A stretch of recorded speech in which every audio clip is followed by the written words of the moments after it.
আজ হচ্ছে চৈত্র মাসের সংক্রান্তি। এখন বাজে সকাল 10টা মতো। তো আমি এই যে এখন যাচ্ছি হচ্ছে দিদির বাড়ি। আর আজকের দিনে সবার বাড়িতে ভালো মন্দ রান্না।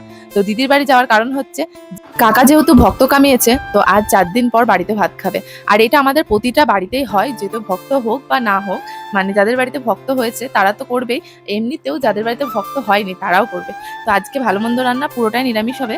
তো এই যে কাকা যেহেতু ভাত খাবে 1টার মধ্যে, তাই আমি দিদির বাড়ি যেতে যেতে লেগে পড়েছিলাম কাজে। তো আমি যাওয়ার পর সমস্তটা জোগাড় করে দিয়েছিলাম, কারণ দিদির ছোট বাচ্চা, ওই যে এই যে পুচকিটা আমাদের, তো এর জন্য দিদি একা হাতে পারবে না, তাই আমাকে বলেছিল। তো গ্যাসের মধ্যে আমি 5 ভাজাগুলো করে নিচ্ছিলাম, 5 ভাজা, পায়েস, তারপরে হচ্ছে চাটনি, এগুলো করে নিচ্ছিলাম। আর দিদি এদিকে তরকারি পাতি, ভাত ডাল এগুলো করছিল, কারণ গ্যাসের প্রচন্ড সমস্যা। আর এমনিতে আমাদের একটু দেরি হয়ে গেছে, কাকা যেহেতু 1টার মধ্যে খাবে আর আমি একটু দেরি করে এসেছি, তাই একটু দেরি হয়ে গেছে। তাই ভাবলাম চলো দুই দিকে বসিয়ে দাও, তুমি ওইদিকে ভাত টাত করে নাও আর এদিকে আমি ভাজাভুজিগুলো করে নিচ্ছি। তো দিদির এদিকে রান্না বান্না কমপ্লিট, এদের এখন কাকাকে খেতে দেবো। আর কি কি রান্না হয়েছে চলো বলে দিই। এটা প্রতিটা বাড়িতে হয়, তোমাদেরকে আগেও বললাম, এখনো বলছি, প্রতিটা বাড়িতে এরকম রান্না হবে।